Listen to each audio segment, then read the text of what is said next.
lakini qadara Allah wa ma shaa faala, kulikuwa na mashindano ya Qur'ani hapa ambayo yanapaswa yaishi saa 6. Sasa time management tunafeli kwenye upande huo. Tukio lile la kwanza la mashindano ya Qur'ani limalizika mpaka kupewa zawadi, mpaka ikasukuma muda mpaka tumeingia saa 7 kasoro, wakati sisi tulihitaji saa 6 haya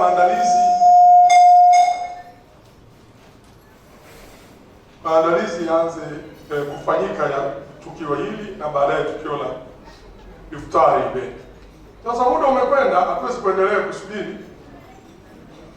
Itabidi tuanze, na kama ambavyo mliona ratiba kwa wale waliokuwa kwenye group la prospective investors, ratiba yetu inaanza na mafunzo, na mada yetu ya kwanza ilikuwa how to become successful investors. Ni jinsi gani mtu anaweza kuwa mwekezaji aliye mahiri au mwekezaji aliyefanikiwa. Ilipaswa kuwa dakika 40 na kufuatiliwa na maswali ili kufika saa 10, saa 9 kamili ingie mada ya pili ya yangu sababu awali. Kwa hiyo tutasukuma muda hivyo ili tukidhi mahitaji yaliyokuwepo kwenye ratiba. Ambao ukishajiandikisha, nenda watakuongoza pa kukaa, ukae ili tuendelee. Lakini hivi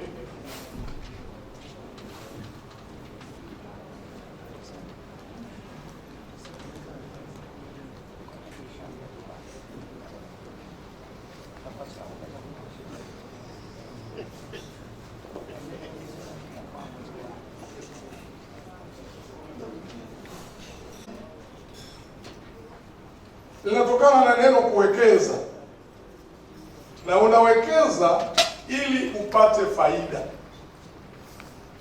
Sasa katika ulimwengu wa leo, uwekezaji, watu wanawekeza ili wapate riba. Sasa ukija kwenye misingi ya maadili ya dini zote, sisemi Uislamu peke yake, mpaka kwenye Ukristo, mpaka kwenye Uhindu, Budha, riba imepigwa vita mno.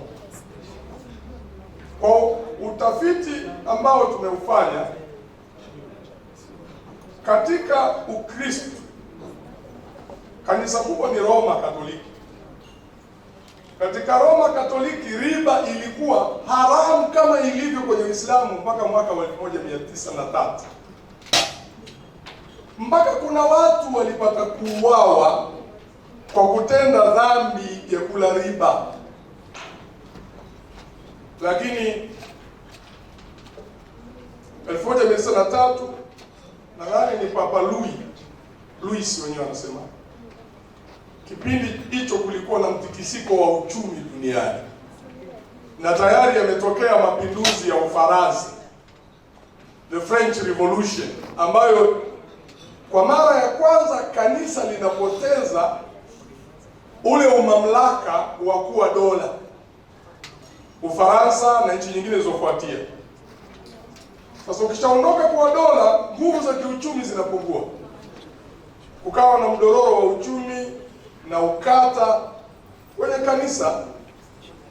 Ndio mwaka 1903 Papa Louis wakazungumza mazungumzo na tajiri mkubwa duniani au tajiri wakubwa duniani, the Rothschilds.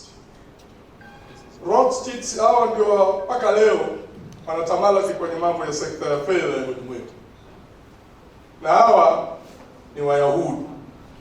Katika Uyahudi riba ni haramu kwa Myahudi mwenzio, lakini kwa wasio Wayahudi ambao wanaitwa Goyims, riba si haramu, ila isiwe riba kavu, wenyewe wanaita excessive interest. Isiwe excessive interest. Kwa hivyo kanisa likakopeshwa hiyo riba nafuu Ndio leo unasikia mpaka nini, taasisi za fedha zinasema riba nafuu. Ilianzia hapo, na msimamo wa kanisa ukabadilika. Sasa kilicho haramu sasa sio riba, bali ni riba ile iliyopitiliza, excessive interest. Lakini kama riba yenyewe ni nafuu, haina shida. Tukaenda hivyo ndugu zangu toka 1903, na baada ya pale mnakumbuka kilifuatia nini? Vita ya kwanza ya dunia. Baada ya vita ya kwanza ya dunia, ukoloni. Nchi zetu nyingi zikawa mikononi mwa wakoloni ambao walileta mfumo wa fedha unaotawaliwa na kutoa na kupokea riba.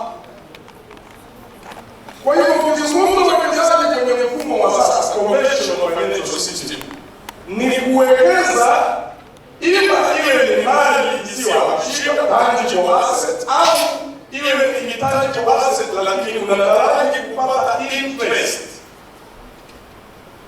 Sasa kwa sisi Waislamu na Wakristo wengine, na Wakristo kama SCA, kwa kanisa mengine Reformed churches, na wao riba na haramu. Na nataka kueleza hapa suala la uharamu wa riba ni la Waislamu tu. Ni swala la Waislamu na baadhi ya Wakristo, Wahindu, Wabuddha, Wajayani, riba kwa haramu. Kwa maandiko yako leo tutazungumzia hilo katika kasema. Unaposema uwekezaji inatokana na kuwekeza, na unapowekeza unataraji upate faida. Kwa hiyo sisi tunasema riba na faida. Sasa je, si yale wanategemea kama si yale bwana nyinyi mnaita faida au wale riba? Haya ndio yanazungumza sana Mwenyezi Mungu. Dhalika bi'annahum qalu inna al-bay'a mithlu riba wa ahalla Allahu al-bay'a wa harrama riba. Yani maneno ambayo yanazungumza yanaonekana kuna tatu nyuma kwa Qur'ani. Mwenyezi Mungu anasema hivi kwa sababu anasema riba na biashara au faida ni sawa tu. Lakini Mungu anatuambia nini? Mwenyezi Mungu kahalalisha biashara na anahalalisha riba. Sasa ili utoke kwenye riba, tuone kama kuna tofauti. Unatakiwa kuanzia kwenye mkataba. Muamala wowote lazima mkataba wake uwe ni mkataba usio na riba. Kwa hiyo sisi tunasema sheria compliant contract. Mkataba kwanza. Ukitoka kwenye mkataba, muamala wenyewe ni muamala gani? Sisi tunaelewa mara nyingi tu. Shawaka, yawa, istisna, wakala, usala, mingi. Tuone mkataba. Halafu masharti ya mkataba yaangaliwe. Je, masharti hayo hayatoi mwanya wa riba au mwanya wa kitu kinachoitwa gawa ni excessive uncertainty? Au hakuna kama kubahatisha ndani kutoka kwenye riba? Kuna kubahatisha au kuna uhakika? Au kuna jambo limefichwa nyuma kutoka kwenye jahala?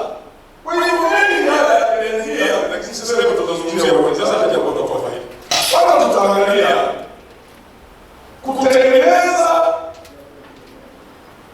hisia au fikra za kuwa mwekezaji. Huwezi kuwa mwekezaji mpaka utengeneze fikra au hisia za kuwa mwekezaji. Pili, kujiandaa kuwa mwekezaji. Mambo gani yafanye ili kujiandaa kuwa mwekezaji? Halafu tutaangalia kuweka akiba kutoka kwenye kipato chako kwa ajili ya uwekezaji. Kisha tutaangalia kukuza kipato chako kwa njia ya uwekezaji, wealth creation kwa njia ya uwekezaji. Halafu tutaona aina mbili za uwekezaji. Moja inaitwa fixed investment, nyingine inaitwa non-fixed investment. Uwekezaji ambao kipato chake hakibadiliki, fixed. Halafu na uwekezaji ambao kipato chake kinabadilika. Halafu sasa na wale atakapokuja kwa maana yake atapita kwenye mambo hayo pia. Mimi naweka tafsiri. Halafu tutaona sasa sukuu ambayo ni habari ya mjini hiyo. Sukuu, uwekezaji ulio halali.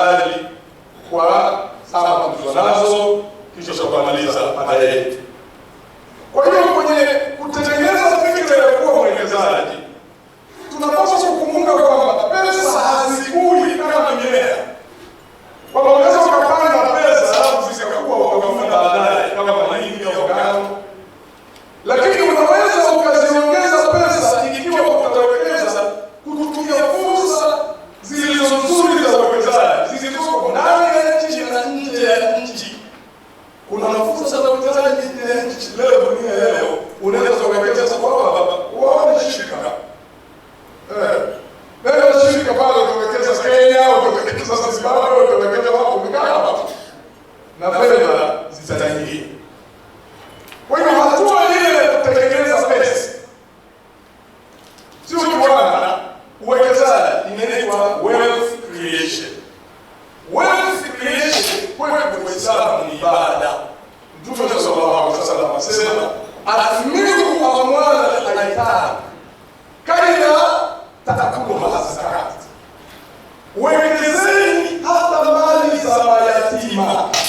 Wewe kafariki ndugu yako, alafu unachoka kusimamia mali ya mayatima. Mali ile inazidi kiwango ni sababu ya zaka. Na huwa inatakiwa iwe zaka. Hiyo kiwango cha sasa ni mali ya mayatima. Mradi imefika kiwango cha zaka, inaenda zaka. Sasa Mtume akasema kwa kulijua hiyo kwamba mali ya yatima ikiwa inatolewa zaka na huku haiwekezi kuongezeka itakuwa inapungua. Akaagiza mpaka mali ya yatima na pia ifanye nini, iwekewe mfumo wa uwekezaji ili uongezeke. Kwa hivyo ni jambo muhimu sana, na ili uweze kuwa na meaningful wealth, uwekezaji upate faida ya kutosha, lazima uwe na mindset, lazima uwe na akili silika za kuwa uwekezaji.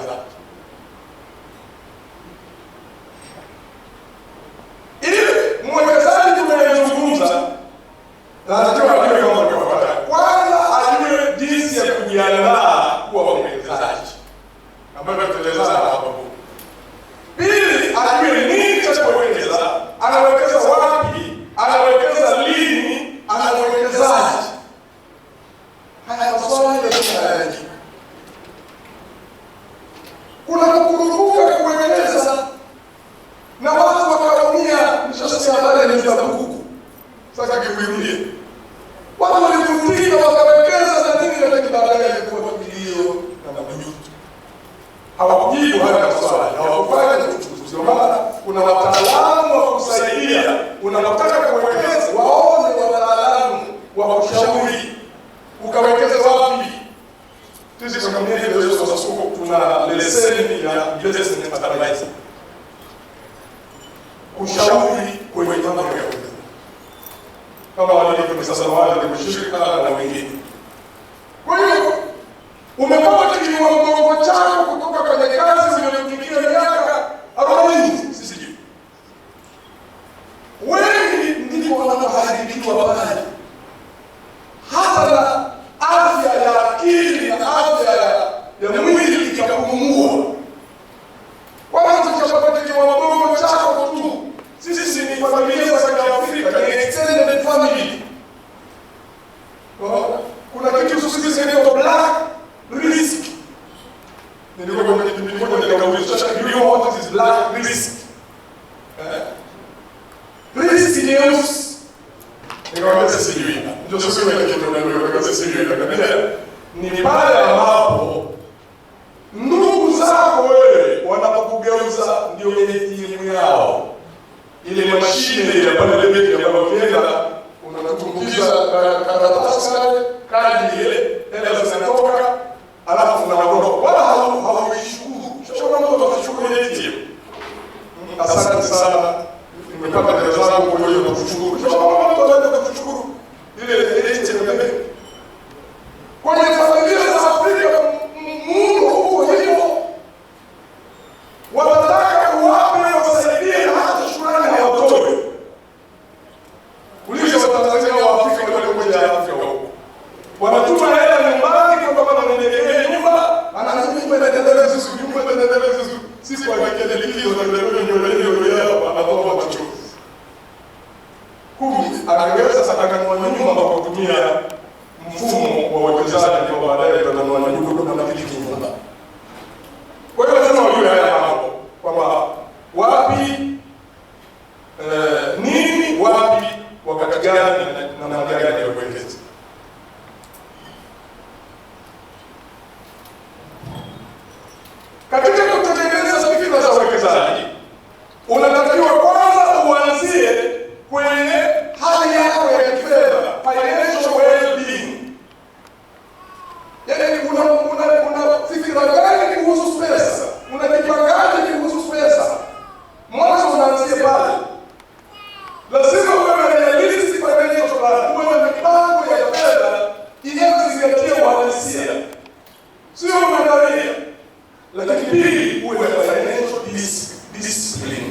uwe na nidhamu ya pesa.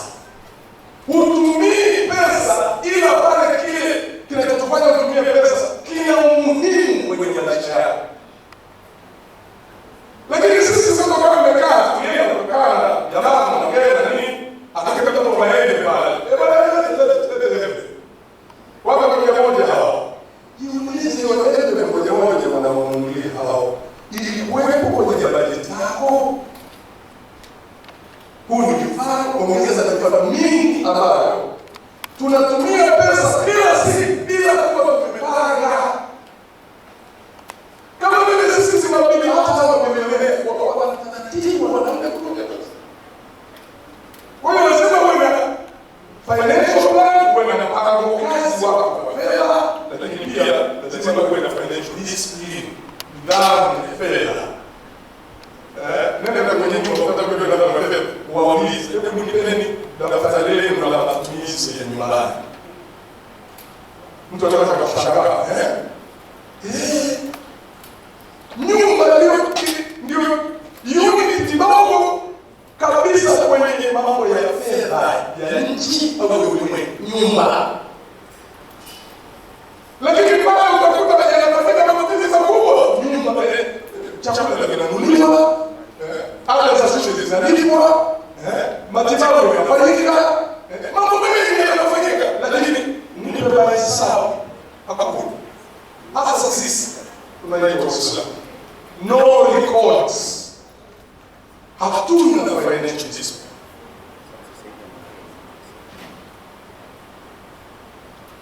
Umuhimu wa financial discipline haijalishi unapata pesa kidogo kiasi gani au unapata pesa nyingi kiasi gani. Watu wanapata pesa ili yao ni ndogo, lakini kwa sababu wana mindset ya uwekezaji, kwa sababu wana financial discipline, wana mafanikio makubwa kwenye maisha. Na wao wanapata pesa nyingi hawana mafanikio yoyote, kwa sababu hawana financial discipline. Kwa hiyo muhimu katika kuwa na financial discipline ni tabia ya save, saving and investing money, kuweka akiba na kuwekeza pesa. Hili ndio mindset ya investor na mwekezaji. Lazima aweke akiba na lazima ajue kuwekeza nini, wapi, wakati gani na kwa nani. Sasa mafanikio ambayo ni ya kifedha, kwanza making a financial plan, uwe na mpango wa fedha, mpango pesa wako, pamoja uwe na financial discipline, nidhamu ya fedha. Na hivi vitu viwili lazima uwe na tabia ya kusimamia na kuvitekeleza daily, monthly, weekly, monthly, yearly, lazima. Ili ujiandae kuwa mwekezaji mwenye mafanikio, jambo la pili la kufanya, lipa madeni ambayo yanakuelelea. Yaani fanya kazi ya kukilia madeni kwanza. Pay off your crippling debts. Ya nyumba, sijui ulikopa kitu gani, pambana na ulipe. La tatu, ilikuwa mwekezaji, start saving seriously for investing. Anza kuwekeza seriously, yaani kwa ari kabisa, sema mimi niwekeze. Na usiwekeze mahali karibu ambapo unaweza ukachukua. Na wanatengeneza kibubu, inaitwa kibubu. Anapeleka chini ya dekana, anatumbukiza ile ile. Kile ndio kibubu sasa hiyo. Wala usiweke kwenye mobile money yako. Siku hizi sasa nzuri kuna mobile money. Airtel, Voda, pesa gani hiyo. Usiweke pale ni rahisi kuitoa. Iweke mahali ambako ili kuitoa utapata tabu kuifuata ambapo hujeki. Na hata kama kuna mobile banking, lakini angalau unajua kwa sasa mimi natoa yule mwenye nilipo. Hili ni jambo la tatu. Jambo la nne, start investing in less risky investments. Ukitaka kuanza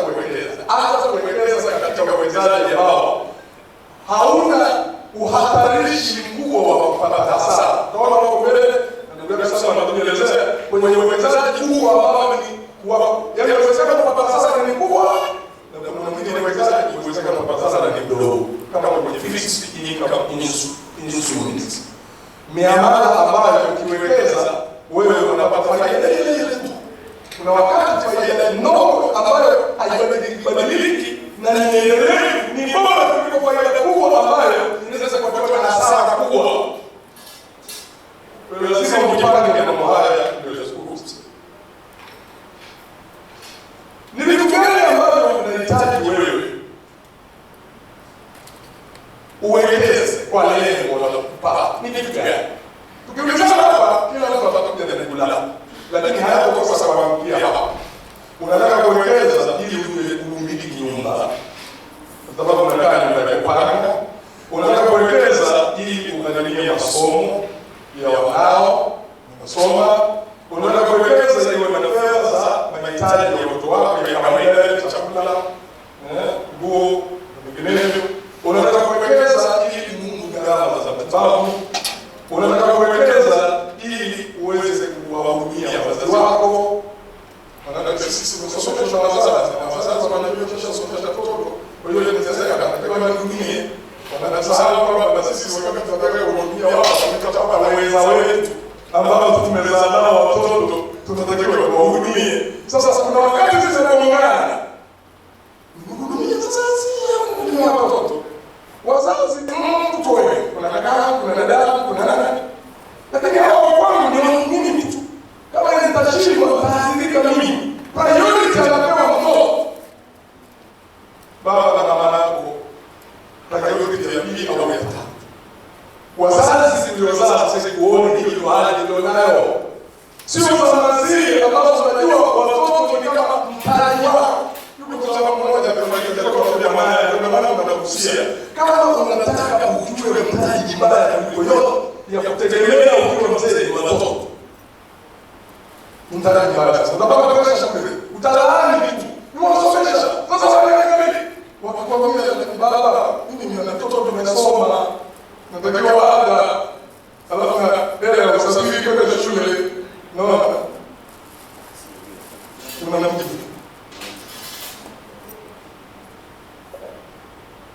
Kwa hiyo unaweza kuwekeza upate kuhudumia wazazi, lakini pia unawekeza sasa kujipanga kama wewe unajua ili utakapotoka kwenye ajira usihangaike. Akiba ushaweka. Lakini pia unaweza ili kupata gari au usafiri. Umechoka kupanda daladala, sasa kama unaingia kwa gari chako. Unaweza sasa kwa lengo hilo kuwa na kipando chako kwa kumekeleza katika kufanikiwa duniani, kuwa na mke mwema, kuwa na nyumba nzuri na kipato kizuri. Yapo muungano na mambo kadhaa aliyosema Mtume. Kwa hiyo kipato kizuri sio anasa. Ni mambo ambayo tumekazana kufanikiwa kwa duniani. Inawezekana wanawekeza ili kupata usafiri, lakini pia inawezekana wanawekeza ili kusaidia wanadamu wenzio. Humanitarian work. Utende wema, utende ihsani, ili kukaraji wanaosaidia hivyo. Haya ni baadhi tu ya malengo ambayo unabidi uwekeze kuyatafuta. Sasa ili kuwa uwekezaji sasa kuna kitu kinaitwa financial goals. Malengo ya kifedha. Uanzie hapo. Umesefu, umeondoa madeni na nini, unataka kuanza kuwa mwekezaji, lazima uwe na financial goals. Malengo ya uwekezaji. Kama hujui unaelekea wapi, unaweza ukaishia mahala ambako hujui umefika wapi.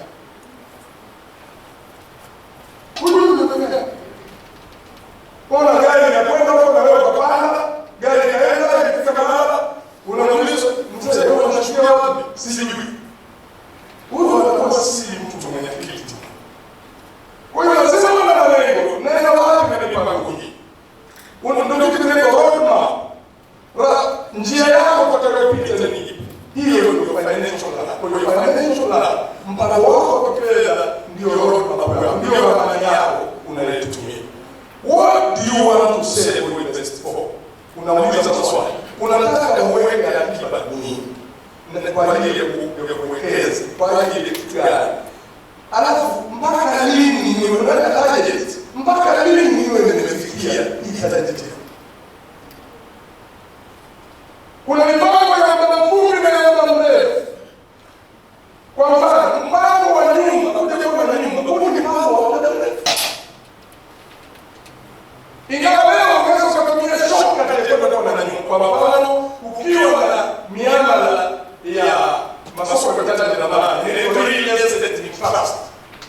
Real estate trust ni kwamba wewe unanunua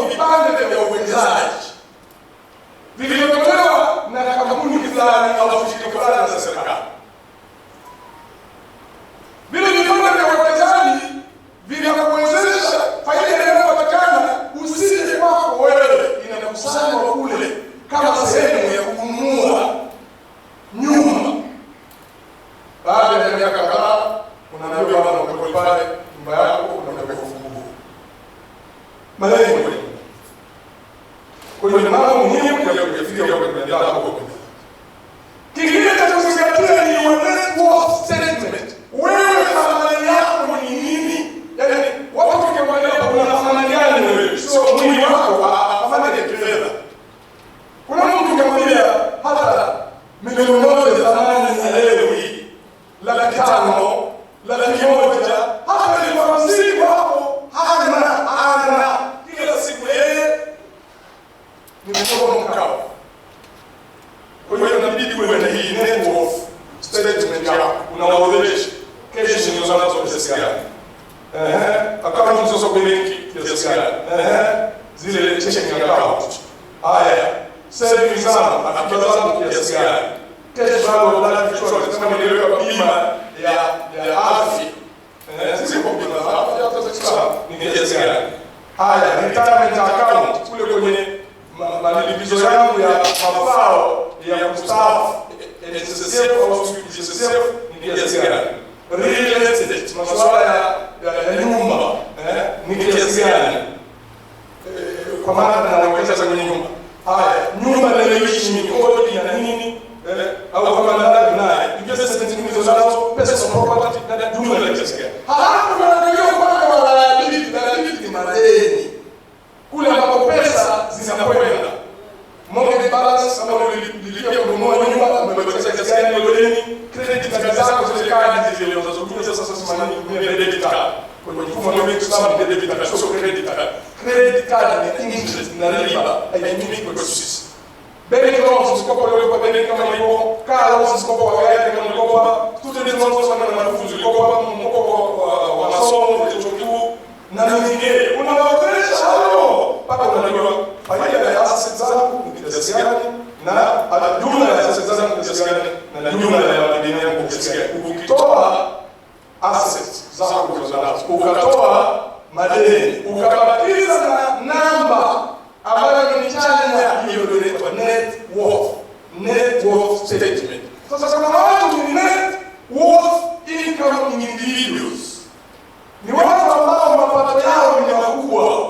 Ukifikia kwa net worth income individual, wewe ndio mwekezaji, yaani umefikia hatua ya kuwekeza katika mambo wote. Sasa hapo ni kazi ambayo tunatakiwa kufanya, mipango yako ujinyime, unaona yale mambo kukaa leta karanga, leta kahawa, leta kasusi, haya mambo hayawezi kukuficha sasa moja kuja kuongeza. Sasa tuone kusave, kuweka akiba kwa ajili ya kuwekeza. Watu wengi wanatumia mapato yao moja kwa moja, hawana hata mchakato wa kuweka akiba au kwenye maisha. Hasa kwa Afrika hatuna culture, utamaduni wa kuweka akiba au kama wewe na mimi ni mmoja wa watu hao ambao mapato yao yote huwa yanaisha tu, lazima tuangalie namna ya kukata matumizi yetu. Lazima tuangalie namna ya kukata matumizi yetu kama tunataka kuokoka. Yaani lazima kujinyima. Ile kujitanua tena uonekane wewe na hela haikusaidii. Jinsi ya kufanya, angalia pesa zako unazotumia kwenye mambo gani. Na ujiulize, haya matumizi unayotumia ni matumizi ya lazima kila siku, ili yaani usipoyatumia hayo utaathirika kwenye maisha. Uangalie hilo, haya matumizi yangu ninayofanya haya ni haya ya lazima kwa maisha. Matumizi lazima kwa maisha haya, usipotumia utaathirika kwa namna moja ama nyingine kwenye maisha yako. Huwezi kuishi bila hayo.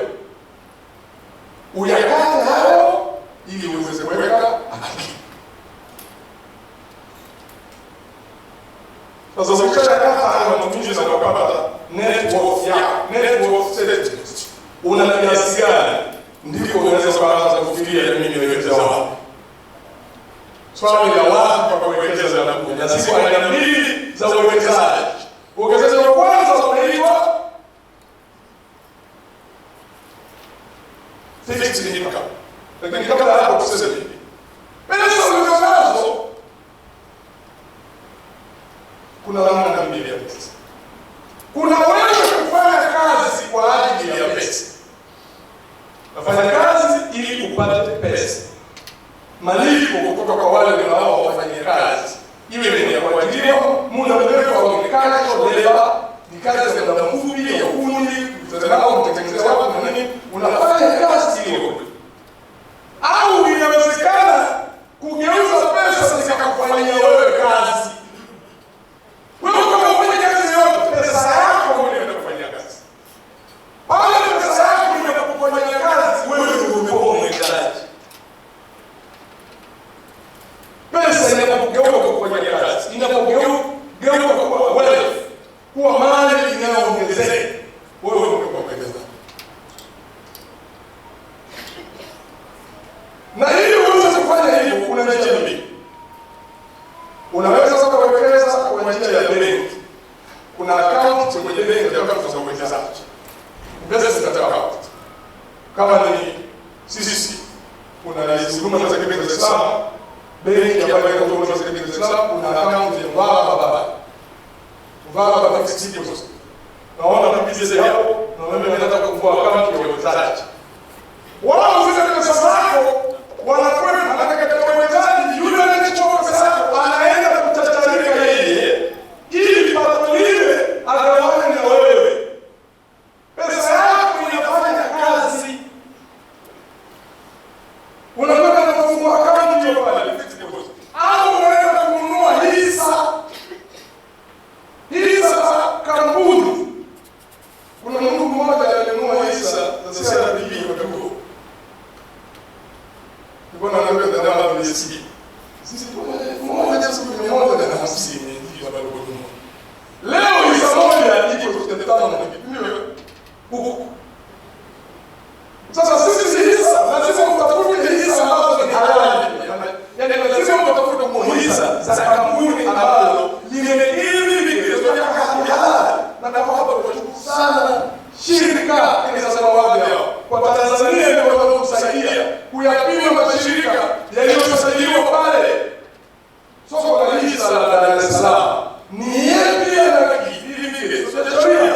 Ukija kwa sisi kwa shirika watakwambia hii bana hapa. Na shirika likidhi vigezo vya sheria halidumu kuwa hivyo. Kuna wakati tunaweza kupoteza hivyo vigezo vya sheria. Na kuna hukumu za kisheria ufanye nini sasa? Undomo hisa mle shirika kimepoteza halali wa wewe kuwekeza ndani. Lakini nasema kuna uwekezaji na kugawa kwa kuja kumzungumza zaidi kwa kununua hisa za makampuni ambayo ni halali. Kwa hiyo wananunua halal capital market products. Hiyo ni njia ya tatu. Njia ya kwanza, akaunti ya uwekezaji benki. Njia ya pili, kununua hisa halali. Na hiyo akaunti ya uwekezaji benki ndio huduma halali. Njia ya tatu ni kununua bidhaa za masoko ya mitaji na dhamana ambazo sasa hapo ni nyingi mno. Nyingi mno kuliko zilizoko hapa.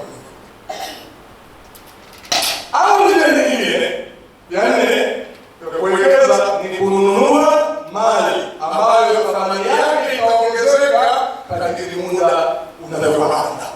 Na hapa mara nyingi huwa ni dhahabu au ardhi. Ardhi yoko eneo ambalo thamani yake inapanda. Kama unaenda kwa sisi na uso unanunua, unapata kwa moja hapo ni milioni moja, unauza milioni 5. Dhahabu ni forever, gold ni forever. Bei ya dhahabu sasa duniani inapanda kama kupiga. Unaweza kununua dhahabu ukaweka, lakini usiweke ndani. Nenda kufungua account benki ya kutunza mali zenye thamani. Mabenki hayo yana custodian service. Wanakuwekea dhahabu zako kule. Sio kuweka ndani wakaingia wale jamaa wakavunja wakachukua ukakachukua ukapoteza kile. Hizi ni njia nne ambazo unaweza ukatumia kutazalisha fedha. Ya tano ni ya wewe mwenyewe sasa.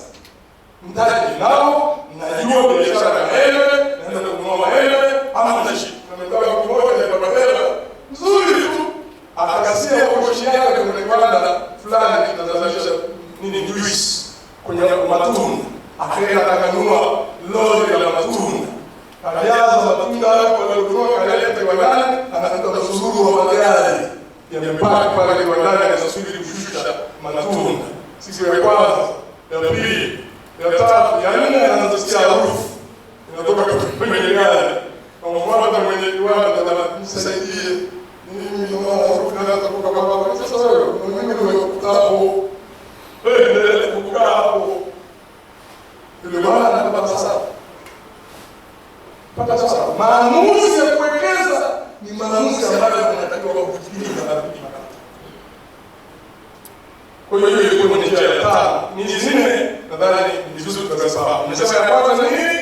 Benki ya kampuni ya uwekezaji. Ya pili kununua hisa kwenye kampuni ya tatu kuwekeza kwenye bidhaa na masoko ya mitaji na baa. Ina soko kwao, kuna halal funds, mutual funds, zitakuja real estate trusts, collective investment teams, zitakuja kuendeleza sana.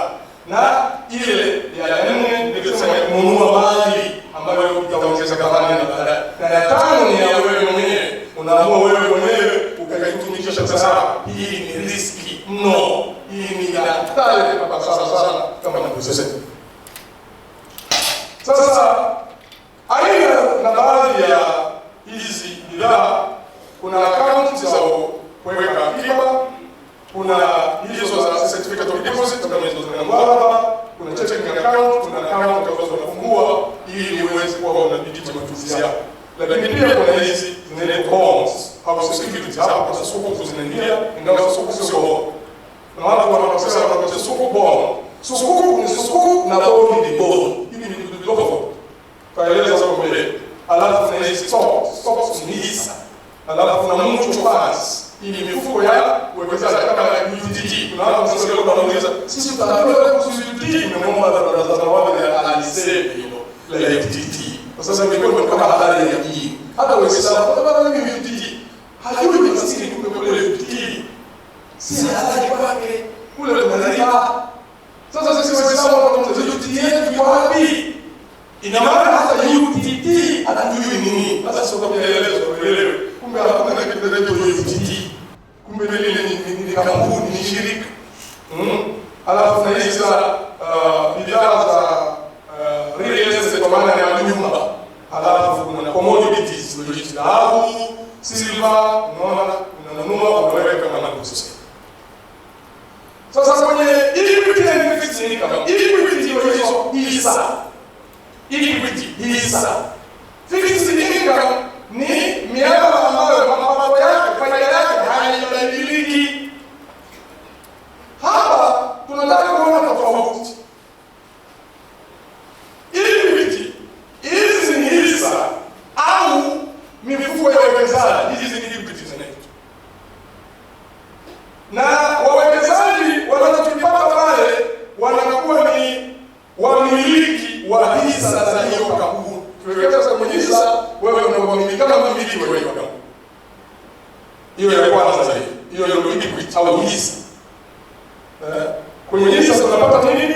Hisa zenyewe au ile ndio mifuko ya uwekezaji. Mifuko ya mutual, mifuko ya pamoja. Kwa sababu hili ni kwa wewe na mimi ndio tunatengeneza mfuko huo, na ile leo uanzisha kwa mfuko anaenda kuanzisha shughuli, hiyo shughuli ikianzisha ndio tunalipwa faida sisi. Na hisa hizi zinaweza zikaitwa common stocks, hisa za kawaida tu za kampuni, au zikaitwa preferred stock. Preferred stock kama zinachanganyika. Hisa ya kampuni, sio amenunua miamala ya dhamana, sio amenunua vitu gani kwa vingine, anachanganya hapo. Lakini pia kuna hatari za hasara zinazotokana na hizi equities. Equities hizi kuna hasara za aina mbili. Hasara ya kwanza inaitwa systemic risk.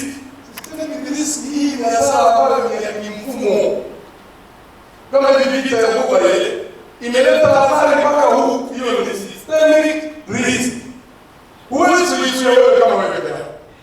Lakini pia kuna systematic risk na kuna systemic risk.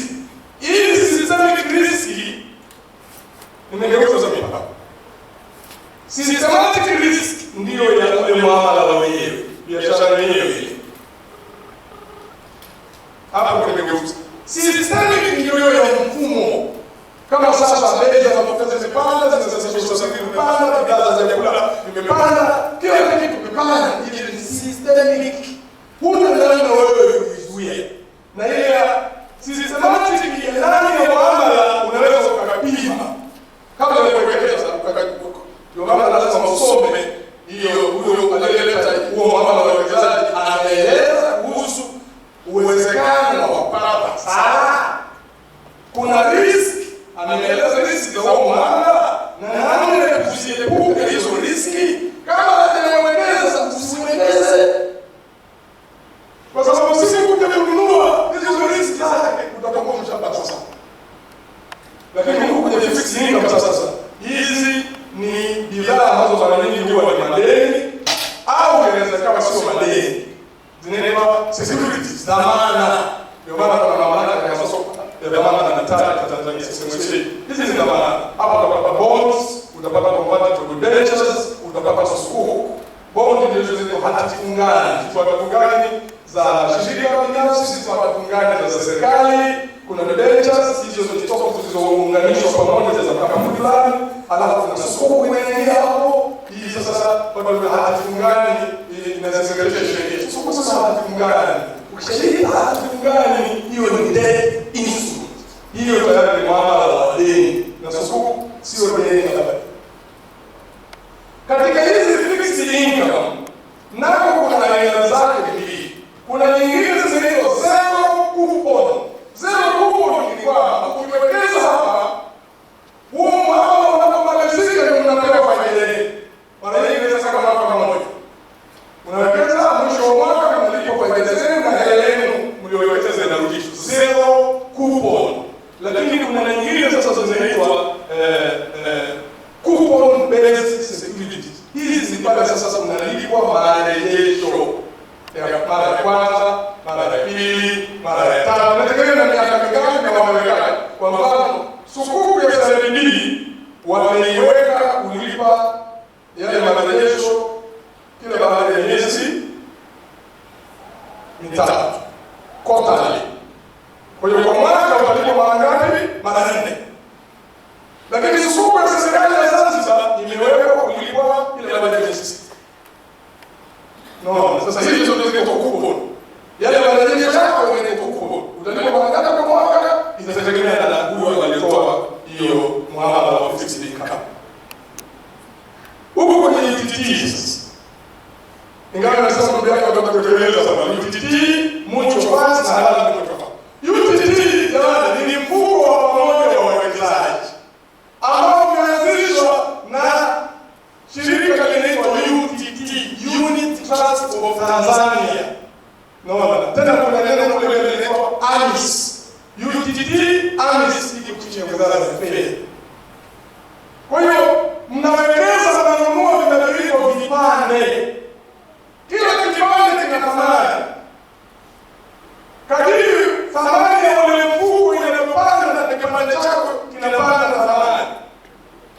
Ikifika muda wa kulipa marejesho, wanataka mtu kwanza sababu tunalipa marejesho na mtu kwanza ulipa marejesho. Ukifika muda wa kulipa marejesho, utalipa marejesho kwa mujibu wa thamani ya kipande chako wakati huo wa kulipa marejesho. Na kuna halal mtu fulani, kuna mifuko inafanana kama lengo ni kama UTT. Inaitwa halal mtu fulani.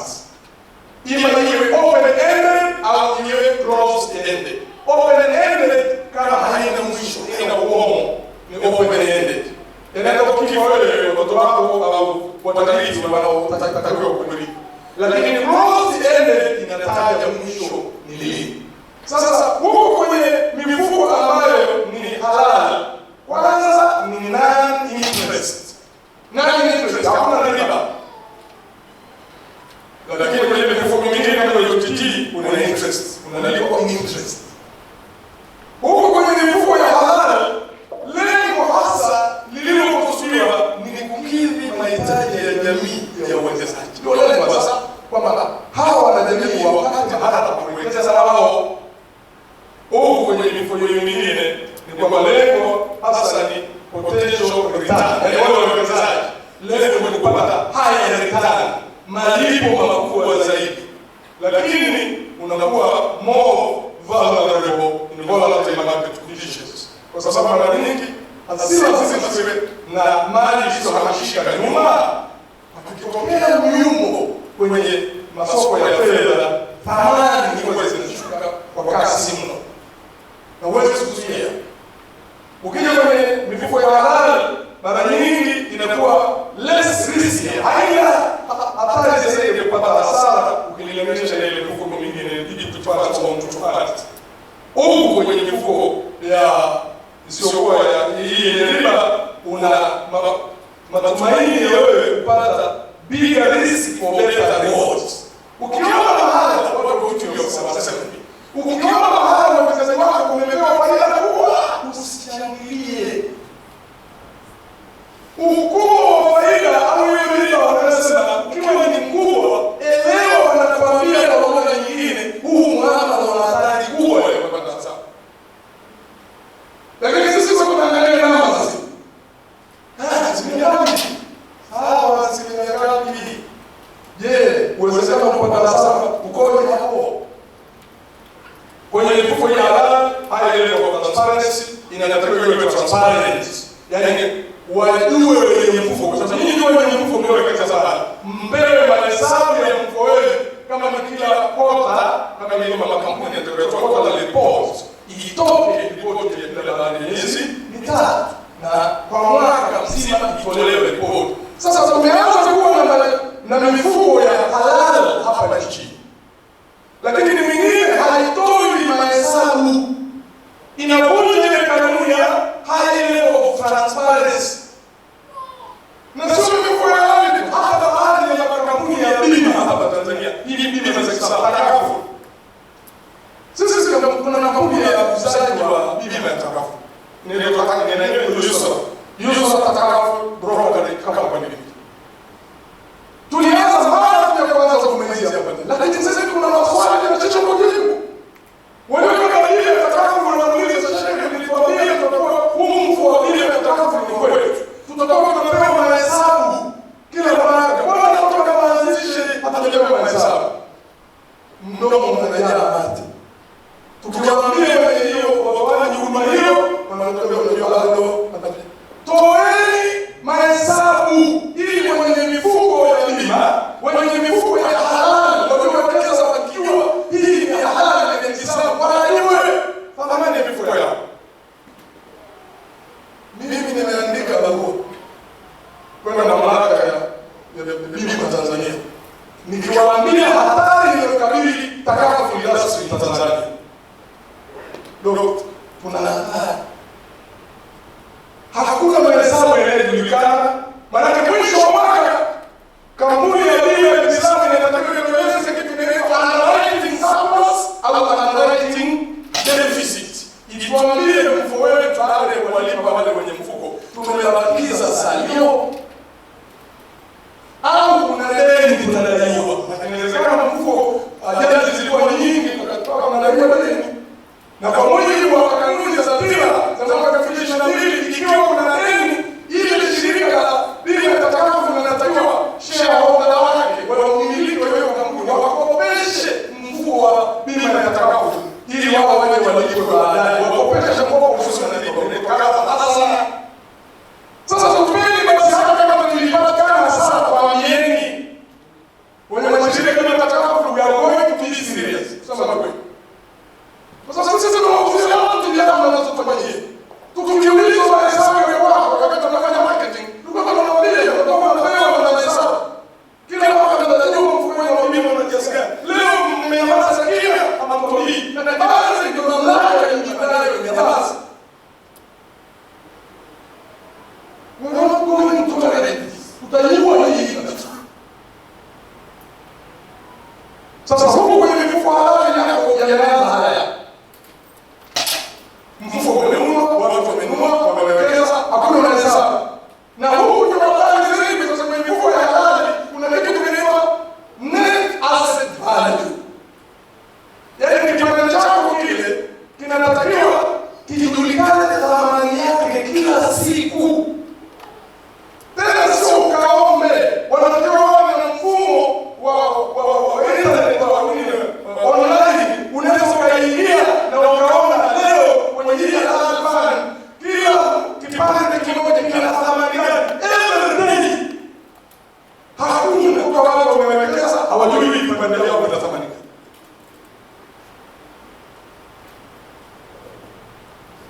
tuingie kwenye sukuk. Sukuk ni miamala ya masoko ya mitaji na dhamana ambayo mwekezaji akiwekeza anakuwa ni mmiliki wa mali zisizohamishika au manufaa ya mali zisizohamishika au mradi fulani, akimiliki kwa pamoja yeye na wengine waliowekeza. Mnakuwa ni mmiliki wa pamoja nyinyi, kila mtu pro rata. Pro rata maana kama uliwekeza kiasi hiki, wewe ni mmiliki kwa kiasi hicho. Aliyewekeza kiasi kikubwa zaidi ni mmiliki kwa kiasi hicho kikubwa zaidi. Na lazima muamala wote katika sukuk uendane na misingi ya sharia. Msingi wa kwanza wa sheria wa sukuk lazima kuwe na mkataba wa sharia, na huo mkataba wa sheria ndio unaotoa jina la sukuk. Ukisikia sukuk inaitwa ijara za sukuk, ujue mkataba ulioko pale ni wa ijara. Nani mkodishaji, nani mkodishwaji, kilichokodishwa ni nini, inaelezwa kwenye ile sukuk yenyewe. Ukisikia sukuk inaitwa wakala wa sukuk, ujue huo ni mkataba wa kisheria unaitwa wakala, na mkataba wa wakala una masharti yake ya kisheria.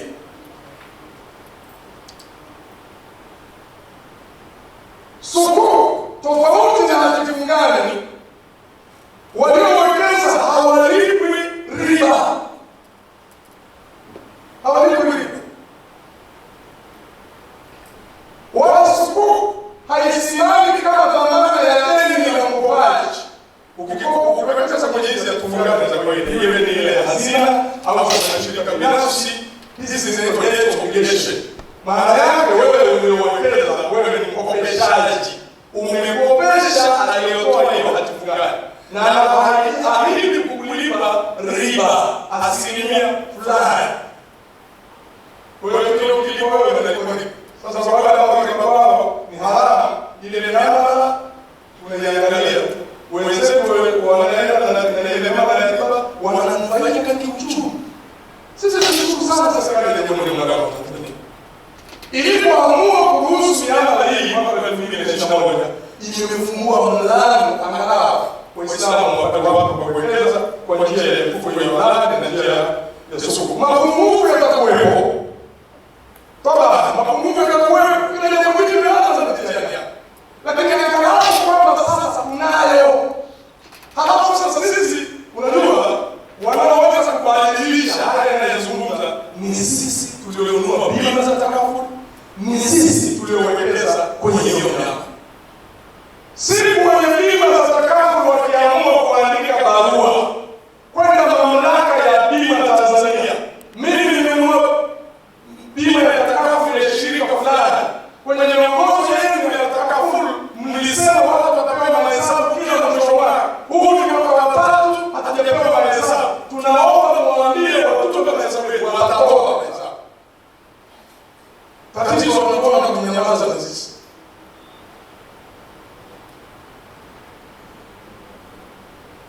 Sasa kama sukuk tofauti yake na bondi ni nini?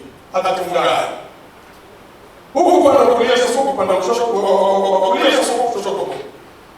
Bondi huwa inatoa marejesho kama riba.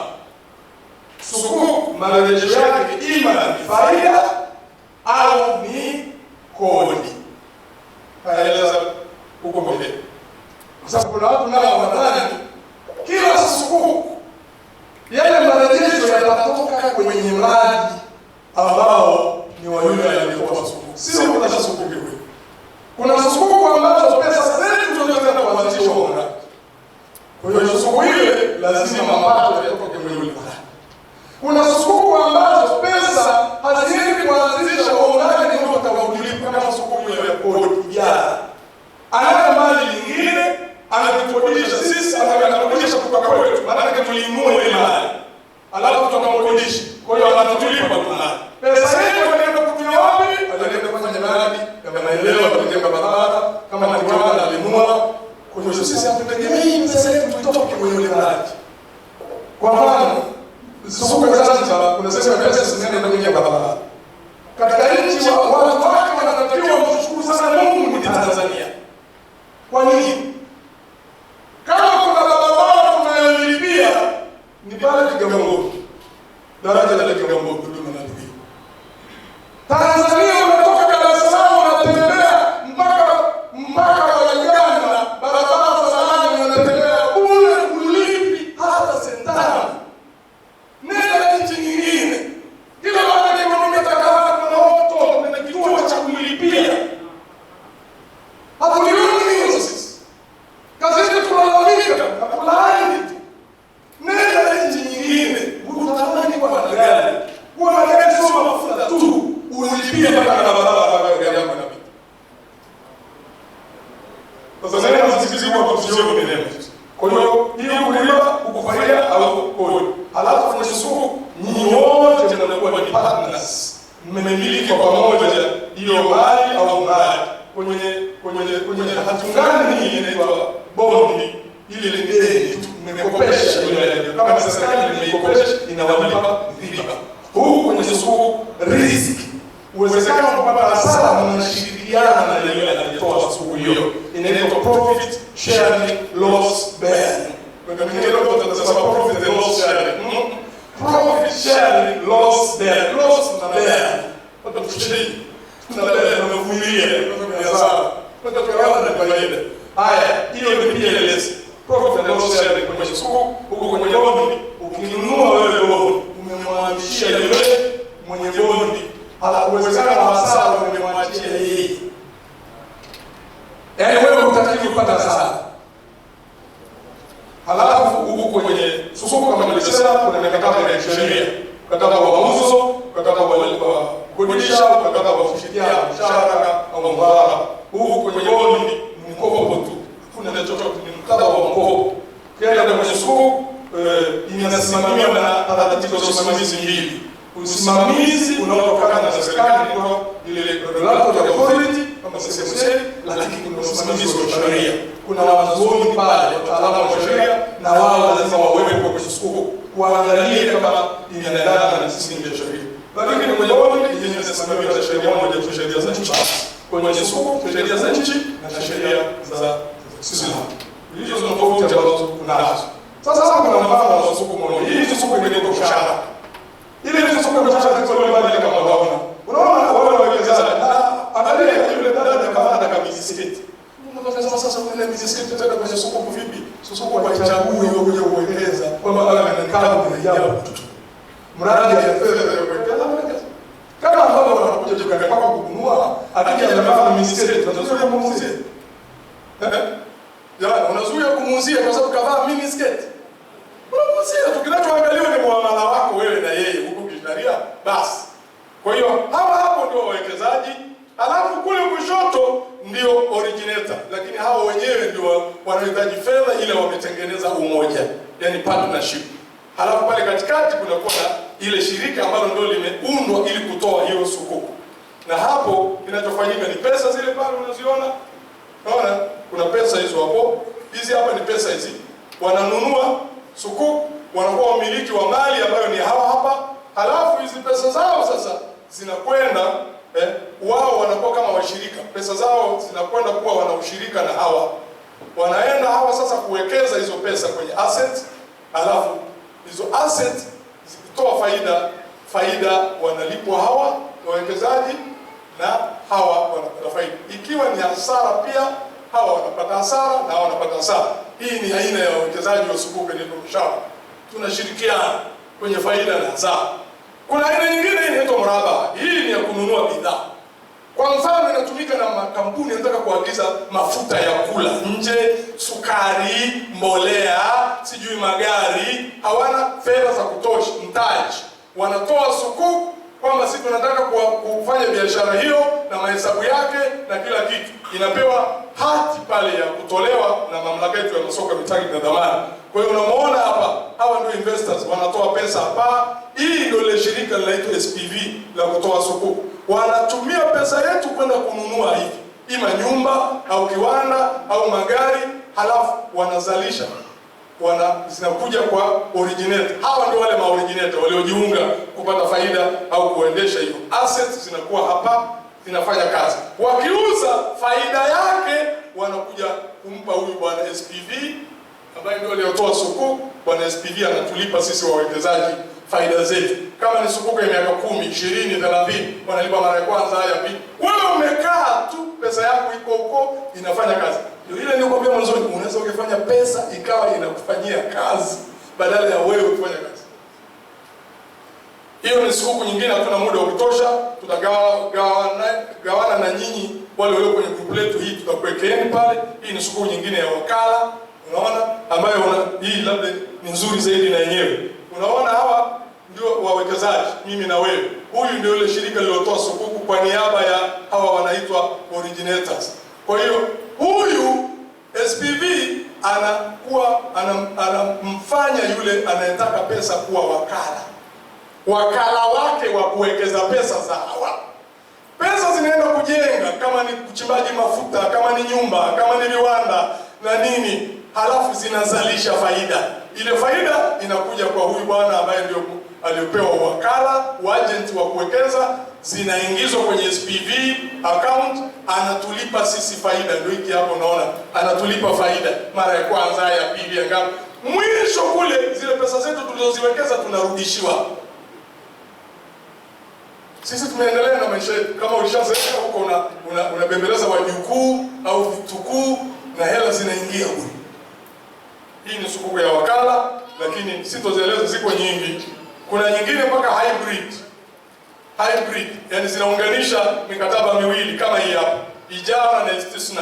Unaona mkataba wa ijara hapa, kuna kitu kinaitwa trust deed, mkataba kati ya wawekezaji na yule aliyotoa sukuk, kwamba bwana wewe ndio utasimamia pesa zetu. Alafu zile pesa, kuna mkataba mwingine hapa unaitwa istisna, wa utengenezaji, ima kiwanda au barabara au nini, ambayo ile shirika linahitaji fedha ndio linaenda kujenga kama ni kiwanda.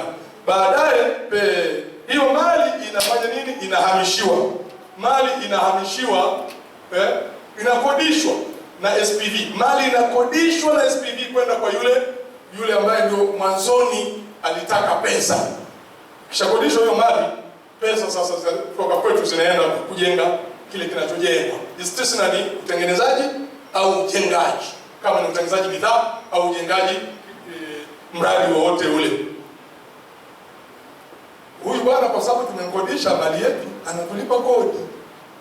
Anatulipa mara ya kwanza, mara ya pili, na tunalipwa kodi zetu, ndio faida yetu sasa. Hii ni sukuk ambayo unalipwa kama faida, kama kodi. Sio lazima iwe ni inatoka kwenye ule mradi kama zile za kwanza. Lakini ile mali inatakiwa iangaliwe isiweze kudorora. Anapewa usimamizi huo yule ambaye ndio alitaka pesa, anakuwa ni wakala wetu. Kisha kuwa ni wakala wetu, analipwa, inatakiwa alipwe, analipwa fee yake ya kutunza hiyo mali ili isiharibike. Baadaye kinachofanyika pale ni kwamba mali ishatengenezwa zile kutokana na istisna, hii mali zimetengenezwa, zinapewa hapa kwenye SPV. Kinachofuatia ni mwishoni yule aliyetaka pesa ananunua ile mali kwa bei ya soko. Kama sukuk ilikuwa bilioni 10, ananunua kwa bei ya soko. Mfano, ikiwa sasa imeshuka bei yake ikawa bilioni 9, hii bilioni 1 inatoka wapi? Kuna utaratibu maalum upo wa kufungua akaunti inayozalisha pesa, baadaye zile zinakuja kuwekwa pale kujaziliza. Au bima ya Kiislamu inalipa hiyo tofauti iliyoko pale, ili nyinyi msipate hasara. Upate hasara kwa kuwekeza hapo, baadaye wanalipa pesa ile. Pesa hiyo tunalipwa sisi, zile certificate zinarudishwa, hiyo sukuk imemalizika. Hii ni sukuk ambayo ni chotara, hybrid. Hili somo huwezi kulielewa mara moja. Mimi na wanafunzi, yani mpaka leo bado huwa tukiwasilisha wanaendelea kujifunza kitu. Kwa hiyo na leo wewe umelipata, tutakupa huko kwenye group letu hizi nani zetu. Sasa tuangalie opportunities za sukuk kumalizia ambazo tulizo nazo. Chini ya hizo sukuk. Kwanza tuna hii sukuk inaitwa fei sukuk. Fei sukuk hii ni ijara sukuk ya miaka 3, ina faida 13% kwa mwaka. Ilikuwa ndogo sana, bilioni 1.5 shilingi za Tanzania. Hii imekwisha. Hii watu wamewekeza, sasa wanasubiri tu waweze kuanza kuja kula faida zao baada ya kupewa idhini ya SMSA. Hii iko Tanzania. Kuna soko nyingine inakuja iko Tanzania na yenyewe ni hybrid ya Tisna ya miaka mitatu, faida yake itakuwa 13. Ni ndogo na yenyewe ni bilioni 2.5. Iko kwenye uandalizi, tunaiandaa hii. Inaitwa Taibat Sukuk. Huyu jamaa anajenga kiwanda cha kusindika mihogo. Kumbe unga wa mihogo ni ghali kweli kule China. Ndio unatumika kwenye vitu vingi tu. Mpaka kwenye hizi tiles zinazong'aa hizi. Kumbe ni unga wa mihogo. Jamaa akapata tenda, sasa anataka kujenga kiwanda. Hii nayo iko Tanzania. Hii tutakutangazia. Kuna hii ya New Venture, ni ujenzi wa kiwanda kwa teknolojia mpya ambayo itakuwa miaka 5, 14.5. Yenyewe ni kubwa hii. Bilioni 85.65. Iko na yenyewe kwenye hatua. Tayari kishalikiwa SMSA, kulikuwa na mambo yaliyochelewesha yanaendelea, iko Tanzania. Kuna hii iko Kenya. Sukuk ya iko Kenya, hybrid Tisna ya miaka 5, 14.5. Hii ni ya dola milioni 25 sawa na bilioni 3 za Kenya. Iko kwenye hatua ya uandaaji kwa washirika wetu walioko Kenya kule. Lakini inauzwa mpaka huko. Nyingine hii hapa iko Uganda. Hii ni sukuk ya serikali ya Uganda. Unaona? Yenyewe ni kubwa hii. Ya miaka 10, euro milioni 450. Sawa na kama trilioni 1.25 za Tanzania. Ya miaka 10, asilimia yake kwa dola itakuwa ni 4.5. Bado haijajulikana kwa shilingi ya Uganda itakuwa asilimia ngapi. Kwa benki kuu ya Uganda wanafanyia mahesabu hayo. Iko kwenye hatua ya kuandaliwa na washirika wetu, na sisi tunahusika huko hizo za sukuk. Hii nyingine iko Ethiopia. Hii ni kubwa hii. Ni dola kwa US dola asilimia 5.5, yenyewe ni dola bilioni 1.5 za Marekani. Ni ya real estate, ya kujenga majengo kwa ajili ya nyumba za bei nafuu. Na yenyewe pia tunahusika kwa namna moja. Na kuna nyingine hapo kwa Ethiopia. Sasa hii ni kubwa kuliko zote, kwa sababu ni bilioni 12.5 dola. Faida yake ni asilimia 5.5 na ya miaka 15. Hii na yenyewe iko kwenye hatua ya kupata kwa kuweza kuistructure kwa namna fulani, na sisi tunahusika humo. Kuna hii ya Rwanda, yenyewe ni ya chuo kikuu, ni euro 4.25 kwa mwaka. Ni thamani yake ukubwa ni dola milioni 15. Yenyewe iko kwenye hatua ya utengenezwaji Rwanda hapo kwa majirani zetu.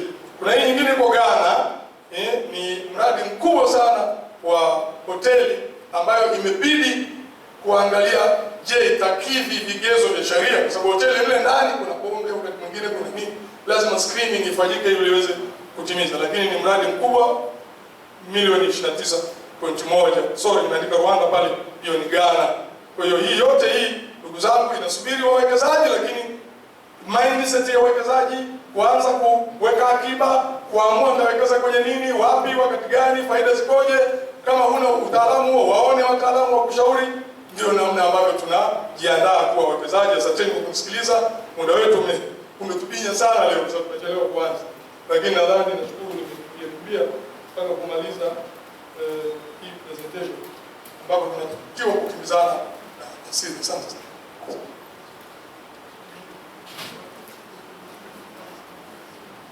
Assalamu alaikum warahmatullahi wabarakatuh. Tuna dakika 10 za maswali kutoka kwa mwasilishaji wa mada. Kwa hiyo utanyosha mkono ulipo, tutakuletea kipaza sauti, utauliza swali, alafu tutajibu. Baada ya hapo tutapata swala la asili dakika 15. Tukirudi tutaendelea na session ya pili ya wasilishaji wa mada nyingine kama ilivyo katika ratiba. Karibuni maswali.